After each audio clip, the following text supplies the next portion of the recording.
আপনারা সবাই জানেন নোয়াখালীতে চলতেছে শিল্প ও বাণিজ্য মেলা, আর এই মেলা চলবে 1 মাস ব্যাপী। হ্যালো ভিউয়ার্স, আসসালামু আলাইকুম। সবাই কেমন আছেন? আশা করি সবাই ভালো আছেন। আপনাদের জন্য আবারও নিয়ে আসলাম বাণিজ্য মেলার কিছু সুন্দর মুহূর্ত। আজকে আমরা কিন্তু দুপুরে খাওয়া দাওয়ার পরপরই বের হয়ে গেলাম, কারণ সন্ধ্যার পর বেশিক্ষণ মেলা থাকবে না, বন্ধ হয়ে যায়। যেহেতু এখন নিয়ম করছে সন্ধ্যার পর সবকিছু বন্ধ, সেজন্য আমরাও চলে গেলাম খুব তাড়াতাড়ি করে, যাতে করে আমরা সন্ধ্যার সময়ে চলে আসতে পারি। আর আজকে আমরা চলে গেছি হাউজিং রোড দিয়ে। হসপিটাল রোড দিয়ে অনেক দিনই গেছি, কিন্তু হাউজিং রোড দিয়ে যাওয়া হয় নাই অনেক দিন।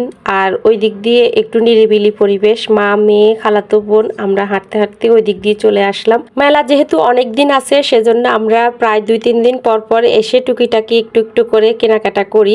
এর আগে একদিন এসে অনেক কিছু কেনাকাটা করে নিয়ে গেছি, আর আজকেও আসলাম, দেখি ঘুরে ফিরে কিছু পছন্দ হলে কেনাকাটা করব। আর আমার আম্মু বিশেষ করে মেলাতে আসতে অনেক চাইছিল, সেজন্য ওনাকে নিয়ে আসলাম। অবশেষে 20 টাকা করে টিকিট কেটে আমরা ভিতরে ঢুকে গেলাম, আর একটা একটা করে দোকান ঘুরছিলাম। অনেক সুন্দর সুন্দর কালেকশনই আছে। এই সুন্দর সুন্দর ব্যাগগুলা আপনারা মেকআপ, ওষুধ অথবা কাপড় চোপড় ক্যারি করে নিয়ে যেতে পারবেন। ঘুরতে ঘুরতে চলে আসলাম দত্তের হাটের যে মাটির দোকানের আঙ্কেলটা, ওনার দোকানে। ওনার দোকান থেকে আম্মু আর আমি কিছু জিনিস কিনলাম। এরপরে আসলাম মিনি কিচেনের দোকানে।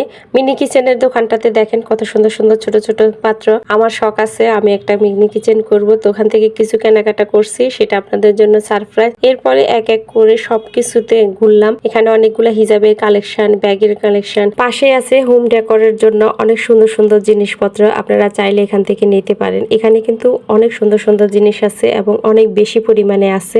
আর এই দোকানগুলো এক এক করে ঘুরছিলাম, ব্যাগ, কসমেটিক, জুতা, এইসব জিনিস।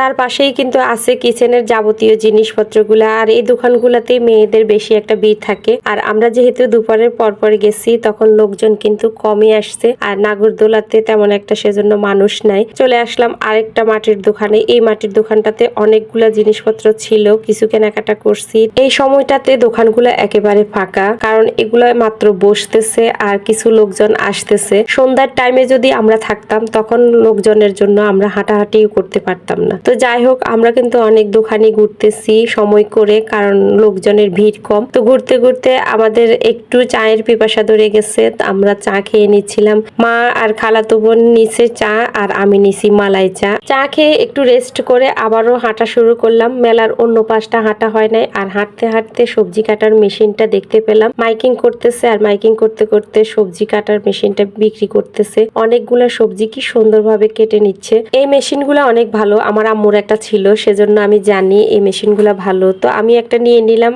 আর ওটা ভালো করে চেক করে দিচ্ছে ঠিক আছে কিনা সবগুলা। আর একটা বই আছে, সেখান থেকে দেখে দেখে আমরা এগুলা কাটতে পারবো। যারা নিতে চান নিতে পারেন, কাটাকাটিতে অনেক হেল্প হবে। পুরো মেলাটা ঘোরা শেষ, আর এখন বের হওয়ার পালা। আর বের হওয়ার আগে আমরা কিছু মেলার যে প্রধান আকর্ষণ সেই জিনিসগুলা নিব না তা তো হয় না। মেলাতে কিছু কিনি আর না কিনি, বাচ্চাদের জন্য এই জিনিসগুলা কেনা হয়। এর আগের দিনও নিয়ে গেছি, বাচ্চারা অনেক মজা পায় এই জিনিসগুলা খেয়ে। মেলাতে আসলে এগুলা নিতে হয়। অবশেষে আমরা বের হয়ে যাচ্ছি মেলা থেকে। আর মেলাতে কি কি কেনাকাটা করছি এটা থাকবে আপনাদের জন্য পরবর্তী ভিডিওতে। তো সবাই ভালো থাকবেন, সুস্থ থাকবেন। আজকের মতো বিদায় নিচ্ছি। আল্লাহ হাফেজ।